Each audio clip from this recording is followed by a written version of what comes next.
सभी आप सभी का बहुत बहुत स्वागत है। हमारे आदरणीय जिला अध्यक्ष जी यहाँ पर मौजूद हैं। महिला मोर्चा की जिला अध्यक्ष यहाँ पर हमारी मौजूद हैं। भारतीय जनता पार्टी के सभी जिले के और इस विधानसभा के वरिष्ठ पदाधिकारी गण यहाँ पर मौजूद हैं और यहाँ पर आए हुए सभी पत्रकार गण, आप सभी को मैं अपना नमस्कार करता हूँ और आभार, आप लोग समय निकाल कर आए हैं।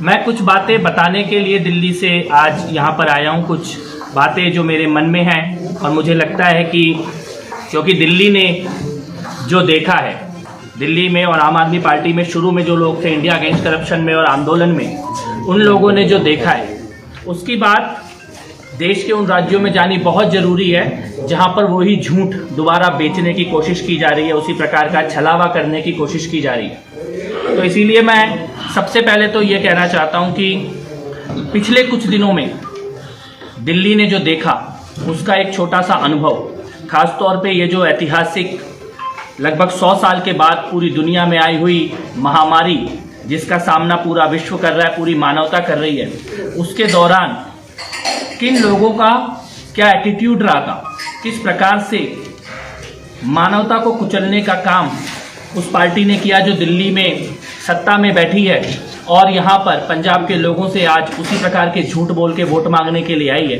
वो मैं बताना चाहता हूँ। एक बात तो वही है जो संसद में माननीय प्रधानमंत्री जी ने बताई कि किस प्रकार से लेबर को, मजदूरों को, मेहनतकश लोगों को, श्रमिकों को किस प्रकार से उस काल में, कोरोना के काल में भगाया गया, सरकारी बसों में बैठकर और बॉर्डरों पे जाकर छोड़ दिया गया और उसके बाद उनको क्या खाना मिलेगा, कैसे अपने घर जाएंगे, कैसे जीवित भी बचेंगे, इसका भी ख्याल नहीं किया गया। और उसके वीडियो, बस्तियों के अनाउंसमेंट के वीडियो वो सब थे। ये घटनाक्रम ये बताता है कि सत्ता के लिए, सरकार के लिए, आम आदमी पार्टी के लोगों के लिए मानवता का कोई मूल नहीं था, जीवन का कोई मूल नहीं था, केवल राजनीति करनी थी। उसी में हमने दूसरी वेव में ऑक्सीजन के समय जो पैनिक क्रिएट हुआ और मुझे लगता है कि उसकी कीमत तो पंजाब के लोगों ने भी चुकाई होगी, क्योंकि जो ऑक्सीजन पंजाब पहुंचनी थी, जो ऑक्सीजन यूपी पहुंचनी थी, जो ऑक्सीजन और देश के अन्य राज्यों में पहुंचनी थी, वो झूठ बोल के दिल्ली में रोकी गई। उसके बाद सुप्रीम कोर्ट में सुनवाई चली तो एफिडेविट देने से मना किया गया। जयपुर गोल्डन हॉस्पिटल का जो एफिडेविट, जहां बोला गया था कि ऑक्सीजन की कमी थी कोरोना काल में, अभी परसों दिल्ली की सरकार ने बोला कि वहां कमी नहीं थी। तो उसकी कीमत, अगर होशियारपुर में किसी की प्राण ऑक्सीजन की कमी से गए तो कहीं ना कहीं उसकी जिम्मेदारी भी वहीं पर थी जहां पर इस ऑक्सीजन को झूठ बोलकर रोका गया था दिल्ली की सरकार के द्वारा। ये तो कोरोना की बात है, लेकिन इससे पहले आंदोलन में जो लोग जुड़े हुए थे उनकी अगर अब बात करें तो डिसेंट्रलाइजेशन की बात, स्वराज की बात, जन लोकपाल की बात, जनता से पूछकर काम करने की बात, इन सारी चीजों का छलावा दिल्ली की जनता ने देखा है और आज दिल्ली उसकी कीमत चुका रही है।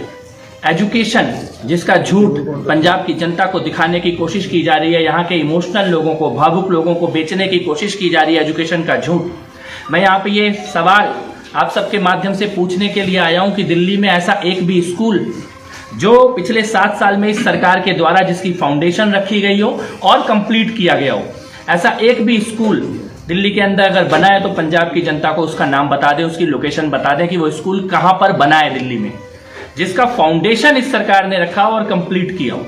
ऐसा एक भी फ्लाईओवर जिसका फाउंडेशन दिल्ली में आम आदमी पार्टी की सरकार ने रखा हो और 7 साल में कंप्लीट किया हो। ऐसा एक भी अस्पताल जिसका फाउंडेशन आम आदमी पार्टी की सरकार ने रखा हो और 7 साल में 7 साल कोई छोटा टाइम नहीं होता। कोई एक भी परियोजना बता दे, हॉस्पिटल का नाम, कॉलेज का नाम, स्कूल का नाम, फ्लाईओवर का नाम, स्टेडियम का नाम, एक भी जिसकी फाउंडेशन रखी गई हो इस सरकार के द्वारा और कंप्लीट किया गया हो 7 साल में।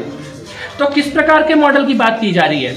आज हेल्थ का दिल्ली का मॉडल ऐसा कोलैप्स कर गया है कि दिल्ली के अंदर कोरोना के काल में ना ऑक्सीजन थी, ना बिस्तर थे, ना इलाज थे और हाथ खड़े कर दिए गए थे। सेना को लगाने की नौबत आ गई थी। एजुकेशन, जॉब का इतना बड़ा झूठ यहां पर बोला जा रहा है। आरटीआई के द्वारा जानकारी दी गई, अरविंद केजरीवाल ने यहां पर आकर जनसभा में बोला कि 10 लाख लोगों को नौकरी दी गई है। मैं आपके माध्यम से ये कहता हूं कि 10 लाख क्या 10,000 लोगों के नाम की लिस्ट भी सार्वजनिक करके दिखाओ। आरटीआई के द्वारा दिल्ली की सरकार का जवाब है 3,500 लोगों को नौकरी मिली है पिछले 7 साल में और मुख्यमंत्री खुद झूठ बोल रहे हैं यहाँ पे आकर कि 10 लाख लोगों को नौकरी मिली है। यानी हेल्थ में झूठ बोला जा रहा है, एजुकेशन में झूठ बोला जा रहा है, जॉब में झूठ बोला जा रहा है, इंफ्रास्ट्रक्चर में झूठ बोला जा रहा है, और उसी झूठ को यहां पर बेचने की कोशिश की जा रही है। पब्लिक मनी का मिसयूज विज्ञापन में किस प्रकार से किया जाता है उसका सबसे वल्गर, सबसे भ्रष्ट उदाहरण अगर कोई है तो वो दिल्ली की सरकार है। और मुझे लगता है कि आप सभी लोग, जागरूक लोग, इस बात को खुद देख रहे हैं अखबारों और टीवी के माध्यम से कि पब्लिक मनी के मिसयूज, और अगर ये बीमारी, इसको आप अरविंद केजरीवाल और आम आदमी पार्टी को आप ये समझ लीजिए जैसे कहीं आपके क्षेत्र में किसी युवा को नशे की प्रॉब्लम हो जाए तो सोचने की शक्ति चली जाती है, जो दिखता है वो अच्छा दिखने लग जाता है, लेकिन अंदर से शरीर गलने लग जाता है, बीमारियां घर कर जाती हैं, घर की इकोनॉमी खत्म हो जाती है, और जब तक होश आता है तब तक कुछ बचता नहीं है।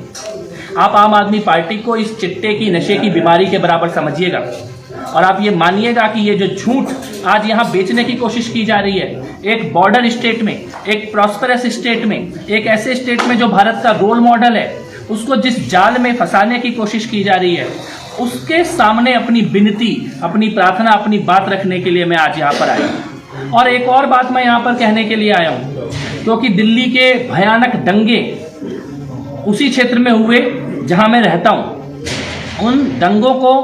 उन दंगों में मारे गए लोगों को, पीड़ित परिवारों को मैं व्यक्तिगत तौर पे जानता हूँ। दिलबर नेगी, एक 22 साल का लड़का उत्तराखंड से नौकरी करने आया था, जिसके हाथ पैर काट के जिंदा जला के उसको मारा गया।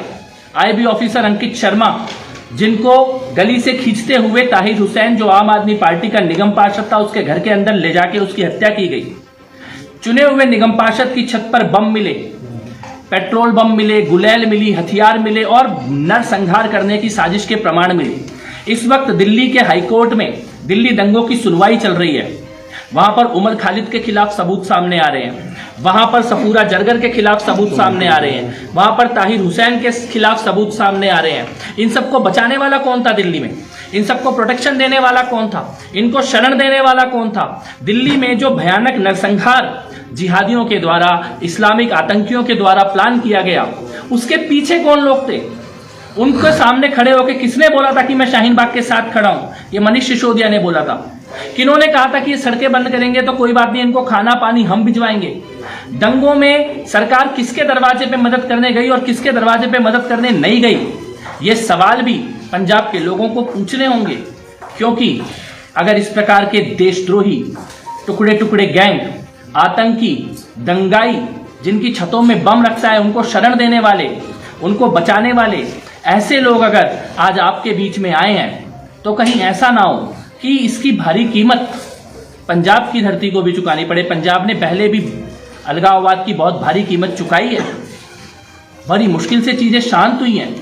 तो मैं दिल्ली के दंगों के इन मुद्दों को, इन बातों को आपके बीच में रखने के लिए आया हूँ, झूठे वादों का सच बताने के लिए, और ये कहने के लिए दोबारा कि छोटी छोटी नशे से बाद में शरीर, घर, परिवार सब बर्बाद होता है। आम आदमी पार्टी को आप ये समझ लीजिएगा कि ये जो झूठा सपना दिखा रहे हैं, ये पंजाब को एक नशे में, एक बर्बादी में ले जाने की साजिश की तरफ बढ़ रहे हैं। और जब भी आप अपना मतदान करें, इन सवालों को, कितने जॉब थे, कितने स्कूल थे, कितने कॉलेज बने, कितने फ्लाईओवर बने, कितने हॉस्पिटल बने, दंगाइयों को शरण क्यों दी, इन सवालों को अपने दिल में और दिमाग में सोचने के बाद ही पंजाब की जनता अपना मतदान करे, ये कहने के लिए आया हूँ। बहुत बहुत आभार। 9 मिनट का आपका ये इंटरव्यू है और उसमें आपने सारा टारगेट आप पे किया है। कांग्रेस आपको अच्छी लगती है क्या?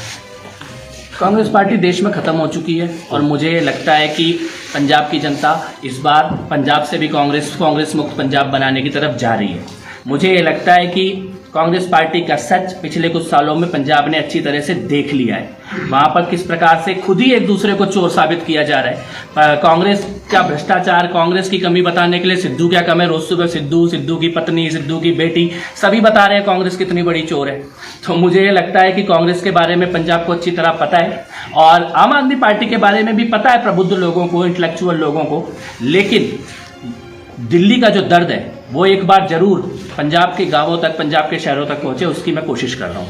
एक लोगों में ये बात चल रही है कि आने वाले टाइम में जैसे हालात चल रहे हैं, जैसे पार्टियों के हालात चल रहे हैं, श्रोमणी अकाली दल और बीजेपी दोबारा से इकट्ठी हो सकती है। मुझे नहीं लगता कि इसके कोई भी संभावना दूर दूर तक है। माननीय प्रधानमंत्री जी ने भी ये बात बताई कि उस वक्त के जो देश के हालात थे और पंजाब के हालात थे, उसके कारण भारतीय जनता पार्टी एक गठबंधन में रही, बरसों तक रही। और आज पंजाब को आगे बढ़ाना, 21वीं सदी का पंजाब बनाना, पूरे देश में जिस प्रकार से भारतीय जनता पार्टी का विकास का, सबके साथ का जो मॉडल है उसको पंजाब तक लाना, उसके लिए भारतीय जनता पार्टी अब अकेले चुनाव के मैदान में है। एक नई टीम मैदान में है जिसमें कैप्टन साहब साथ में है। तो मुझे लगता है कि इस बात की अब तो कोई संभावना दिखाई नहीं देती कि दोबारा साथ में। अमित जी, आप बार बार यही कह रहे थे कि 117 सीटों पे ही चुनाव लड़ोगे, फिर अब गठबंधन की क्या जरूरत पड़ गई? क्योंकि लंबे समय से देखा जा रहा था कि कैप्टन की हर व्यू का, कैप्टन की हर प्रक्रिया का बीजेपी विरोध करती थी। आज कैप्टन साहब अच्छे हो गए? नहीं, मेरे को ये लगता है कि शायद कैप्टन साहब ने जिस प्रकार से केंद्र के साथ किस प्रकार से चलना है और राष्ट्रीय सुरक्षा के मुद्दे पर जो उनका वोकल स्टैंड था वो भारतीय जनता पार्टी के स्टैंड के साथ मैच करता है। और उन्होंने एक बहुत बड़ा निर्णय भी लिया, उन्होंने एक स्टैंड लिया है कैप्टन साहब ने, जो देश की राजनीति में शायद कभी इतिहास में देखा जाएगा कि जब राष्ट्रीय सुरक्षा का, बॉर्डर का मुद्दा आया तो उन्होंने खुलकर इस बारे में बोला है और हमें गर्व है कि हम उनके साथ चुनाव के मैदान में। केजरीवाल ने एससी भाईचारा से अपील की है कि हमें चुनाव में जिताएं और आने वाले समय में बाबा साहब और भगत सिंह की फोटो लगेंगी, किसी भी सियासतदान की फोटो नहीं लगेगी। दिल्ली में कितनी बाबा साहब जी की और भगत सिंह जी की फोटो लगी है, मुझे लगता है ये जरूर पूछना चाहिए। मैं फिर से इसीलिए मैं कहना चाहता हूँ, यहाँ पे आके जो कहा जा रहा है वो किया कितना गया है। 7 साल से आपको कहाँ पे लगी है भगत सिंह जी की फोटो दिल्ली में? कहाँ पे लगी है बाबा साहब अम्बेडकर जी की फोटो दिल्ली में? दिल्ली के तो हर अखबार और टीवी में एक ही फोटो लगी है और सबसे बड़ी एक ही फोटो लगी। भगत सिंह की जयंती पे भी अपनी फोटो लगा के अखबार में भेजा जा रहा है, अम्बेडकर जी की जयंती पे भी अपनी फोटो लगा के भेजा जा रहा है। तो मुझे लगता है कि अपने चेहरे से ऑब्सेस्ड है और सत्ता को केवल पंजाब को स्टेपिंग स्टोन की तरह इस्तेमाल करने की कोशिश की। कैप्टन साहब के साथ गठबंधन जो किया गया है, क्या आपको लगता है कि आने वाले टाइम में पार्टी जो है कैप्टन साहब को मुख्यमंत्री का चेहरा बना सकती है? मेरे को लगता है कि इसका फैसला चुने हुए विधायक दल ही करेगा, सब लोग मिलकर करेंगे। आम आदमी पार्टी ਨੂੰ ਦਿੱਲੀ ਦੇ ਵਿੱਚ ਅਪਣਾਇਆ ਸੀਗਾ ਤੇ ਹੁਣ ਤੁਸੀਂ भाजपा ਨੂੰ ਅਪਣਾਇਆ ਹੈਗਾ, ਕੀ ਅੰਤਰ ਕੀ ਹੈਗਾ? देखिए, एक तो सबसे बड़ा अंतर ये है कि तुष्टिकरण की राजनीति नहीं है भारतीय जनता पार्टी में। एक खास वर्ग को इस हद तक अपीस करना कि अगर वो दंगे भी कर रहे हैं, शहर भी बंद कर रहे हैं, तब भी उनके साथ जाके खड़े हैं, ये भारतीय जनता पार्टी में नहीं है। सामूहिक निर्णय की प्रक्रिया भारतीय जनता पार्टी में, जिसका सपना इंडिया अगेंस्ट करप्शन और आम आदमी पार्टी में दिखाया गया था, लेकिन वो सच नहीं किया गया। तो डेमोक्रेसी का मॉडल हो या विकास का मॉडल हो या राष्ट्रीय सुरक्षा का मॉडल हो या सबको साथ लेके चलने का मॉडल हो, आज नरेंद्र मोदी जी ने एक मॉडल पूरी दुनिया के सामने रखा है। भ्रष्टाचार से लड़ने का एक मॉडल पूरी दुनिया के सामने रखा है। और मुझे लगता है कि इसी कारण केवल मैं ही नहीं, देश में बहुत सारे लोग अलग अलग जगह से जो कभी भारतीय जनता पार्टी के साथ नहीं होते थे, वो सब आज एक मंच पर खड़े हो रहे हैं।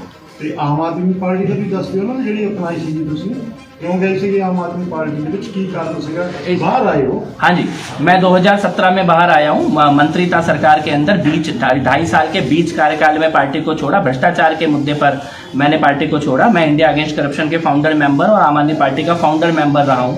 और मुझे ये लगा, सरकार में रहते हुए छोड़ा, सरकार का टर्म पूरा नहीं किया। और शायद इस देश में बहुत कम ऐसे मंत्री होंगे जो बीच सरकार में अपने कार्यकाल को छोड़ के भ्रष्टाचार के मुद्दे पर अलग हुए होंगे।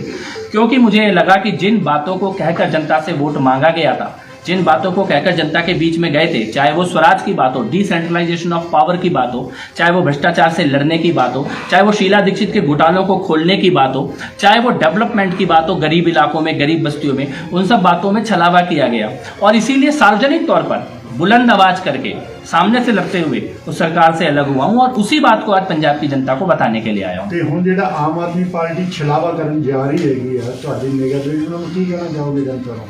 जो मैंने अपनी बात में ये कहा है कि आप आम आदमी पार्टी को और अरविंद केजरीवाल को एक नशे की बीमारी से कम मत समझिएगा, जिसमें जो इंसान नशा ले रहा होता है उसको जब तक होश आता है तब तक उसका शरीर, उसका परिवार, उसका घर सब बहुत भारी कीमत चुका होता है।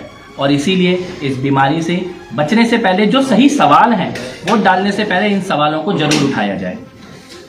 हाँ जी, ਗੱਲ ਕੀਤੀ ਨਸ਼ੇ ਦੀ, ਪੰਜਾਬ ਦੇ ਵਿੱਚ ਨਸ਼ਾ ਇੰਨਾ ਹੈ, ਉਹਦੇ ਬਾਰੇ ਕੀ ਕਹਿਣਾ ਚਾਹੋਗੇ? बिल्कुल नशा खत्म होना चाहिए और उसी के लिए ऐसे लोग जरूर आने चाहिए जो नशे की समस्या को जड़ से मिटाएं। इंटरनेशनल जो ड्रग का ट्रैफिक है उसको रोकने के लिए प्रतिबद्ध हों, और ऐसे लोग तो बिल्कुल सत्ता में नहीं होने चाहिए जिनकी खुद की इकोनॉमी नशे से चलती हो। ਯਾਨੀ ਕਿ ਜਿਹੜਾ ਨਸ਼ਾ ਹੈਗਾ ਜਦੋਂ ਗਠਬੰਧਨ ਜੋੜ ਸੀਗਾ ਅਕਾਲੀ ਦਲ ਤੇ ਭਾਜਪਾ ਦਾ, ਉਦੋਂ ਨਸ਼ਾ ਸਟਾਰਟ ਹੋਇਆ ਤੇ ਉਹ ਹੁਣ ਕੀ ਕਹਿਣਾ ਚਾਹੋਗੇ? ਕਿਉਂਕਿ ਪਹਿਲਾਂ ਵੀ ਭਾਜਪਾ ਦੇ ਹੁੰਦੇ ਨਸ਼ਾ ਹੋਇਆ ਸਟਾਰਟ ਹੋਇਆ ਸੀਗਾ, ਹੁਣ ਤਾਂ ਬਹੁਤ ਜ਼ਿਆਦਾ ਵੱਧ ਗਿਆ ਹੈਗਾ, ਇਹਨੂੰ ਕਿੱਦਾਂ ਰੋਕੋਗੇ ਤੁਸੀਂ? मेरे को लगता है कि ऐसे बहुत सारे मुद्दे हैं जिसके कारण अलग हुए हैं, और इसी कारण आज आमने सामने खड़े हैं। इसी कारण पंजाब के लिए, देश के लिए अलग अलग विचार होने के कारण ही आज सामने खड़े हैं, वरना वो जो साथ था वो बना रहता। ਉਸ ਟਾਈਮ ਵੀ ਤਾਂ ਭਾਜਪਾ ਨਾਲ ਸੀ, ਭਾਜਪਾ ਨੂੰ ਸਾਹਮਣੇ ਦਿਖਦਾ ਸੀਗਾ ਕਿ ਪੰਜਾਬ ਦੇ ਵਿੱਚ ਨਸ਼ਾ ਵੱਧ ਰਿਹਾ, ਭਾਜਪਾ ਨੇ ਉਦੋਂ ਕਿਉਂ ਨਹੀਂ ਕਦਮ ਚੱਕਿਆ इस चीज में रोकने वाले? नहीं, अगर भाजपा नशे में साथ होती तो फिर खाली पंजाब में नहीं होता, भाजपा के देश में जितनी सरकारें हैं उन सब में होता। तो गठबंधन जोड़ ਮਜੀਠੀਆ ਜੀ ਦਾ ਨਾਮ ਆਉਂਦਾ, ਗੱਠਜੋੜ ਚ ਸੀਗੇ ਨਾ ਸਾਰੇ, ਅਕਾਲੀ ਦਲ ਨਾਲ ਸੀਗਾ ਉਸਨੇ, ਤੇ ਉਹਦੇ ਨਸ਼ਾ ਜ਼ਿਆਦਾ ਪੰਜਾਬ ਦੇ ਵਿੱਚ ਫੈਲਿਆ। ਉਦੋਂ ਭਾਜਪਾ ਨੇ ਕਿਉਂ ਨਹੀਂ ਸੋਚਿਆ ਵੀ ਪੰਜਾਬ ਦੇ ਵਿੱਚ ਆਹ ਗਲਤ ਚੀਜ਼ ਹੋ ਰਹੀ है, ਇਹਨੂੰ रोकिए? नहीं, जितना मेरी जानकारी में और हम सबकी जानकारी है, भाजपा के कार्यकर्ता ने हमेशा से सड़क में, गली में, जिले में, शहरों में नशे के खिलाफ लड़ाई लड़ी है, बुलंद आवाज लड़ाई लड़ी है, केस दर्ज कराए हैं कई कार्यकर्ता, बाद में पुलिस कार्रवाई में कोर्ट में भी जाकर खड़े हुए हैं। ऐसा नहीं है कि भाजपा नशे से आज पहली बार लड़ने के लिए पंजाब में उतरी है। भाजपा का कार्यकर्ता हमेशा नशे के विरोध में खड़ा रहा है, पंजाब की तरक्की के लिए, पंजाब के विकास के लिए नींव निर्माण का कार्य किया है, और आज उसी नींव के ऊपर ये संगठन आज मैदान में खड़ा हुआ है। ਕਪਿਲ ਮਿਸ਼ਰਾ ਜਿਹੜੇ ਹੈਗੇ ਆ ਭਾਜਪਾ ਦੇ ਸਟਾਰ ਪ੍ਰਚਾਰਕ ਦੇ ਰੂਪ ਦੇ ਵਿੱਚ ਪੰਜਾਬ ਵਿੱਚ ਆਏ ਕਿ ਪੰਜਾਬ ਦੇ ਬਾਕੀ ਜ਼ਿਲ੍ਹਿਆਂ ਦੇ ਵਿੱਚ ਵੀ ਜਾ ਕੇ ਉਹ ਕਿਹੜੀ ਪੋਜੀਸ਼ਨ ਹੈਗੀ ਹੈ, ਕਿਸ ਸਥਿਤੀ ਦੇ ਉੱਤੇ ਪਹੁੰਚ ਚੁੱਕੀ ਹੈ? क्या बोले? ਹੋਰ ਜਗ੍ਹਾ ਤੇ ਵੀ ਤੁਸੀਂ ਜਾ ਕੇ ਆਏ ਹੋ? जैसे आप और जगह पे घूमे हैं तो इस मेरे वक्त को- भाजपा की क्या स्थिति है? मेरे को ये लग रहा है कि पंजाब बदलाव के लिए, पंजाब नरेंद्र मोदी जी के विकास के मॉडल के लिए, शांति के लिए, और जिन कठिन समय को पंजाब ने अतीत में देखा है वो कभी वापस ना आए, उसके लिए वोट करने का मन में एक संकल्प लेकर इस बार वोटिंग करने जा रहा है। अप्रत्याशित चुनाव परिणाम आने वाले हैं, और मैं एक करंट कहीं ना कहीं जरूर देख रहा हूँ नरेंद्र मोदी जी के पक्ष में, खासकर महिलाओं के और बेटियों के मन में। और मुझे लगता है कि जिस दिन चुनाव का परिणाम आएगा उस दिन बहुत सारे लोगों को पंजाब के चुनाव के परिणाम से हैरानी होने वाली है, भाजपा को और जिस प्रकार का जन समर्थन गठबंधन को मिलने जा रहा है। Thank you very much. एक सर क्वेश्चन है कि केजरीवाल आखिरी चुनाव में एक आतंकवादी खालिस्तानी उनके घर रुके थे, उसको कैसे देखती हैं?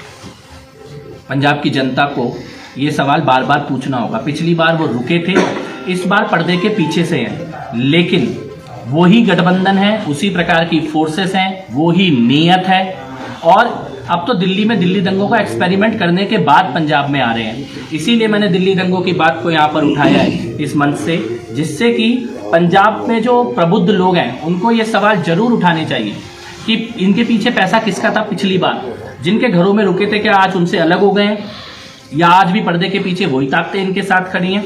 और दिल्ली के दंगों की जो भूमिका थी वो ये सवाल खड़ा करती है कि एक बॉर्डर स्टेट, एक सेंसिटिव स्टेट, एक इमोशनल स्टेट होने के बाद पंजाब में अगर ऐसी स्थिति खड़ी करी तो आम आदमी पार्टी और अरविंद केजरीवाल किसके साथ खड़े होंगे? इस बार कितने के पैसे इकट्ठे कर ले होंगे जी टिकटा बेच के? पिछली बार बहुत रोला पिया सीगा। आपको ज्यादा पता होगा ना क्योंकि आप तो रहे हैं उसमें। देखिए, अब तो राघव चड्ढा की प्रेस कॉन्फ्रेंस में लाइव घोषणाएं हो रही हैं, तो इसमें मुझे क्या बताना, तो पूरी पंजाब की जनता लाइव देख रही है, सबको सामने से दिखाई दे रहा है।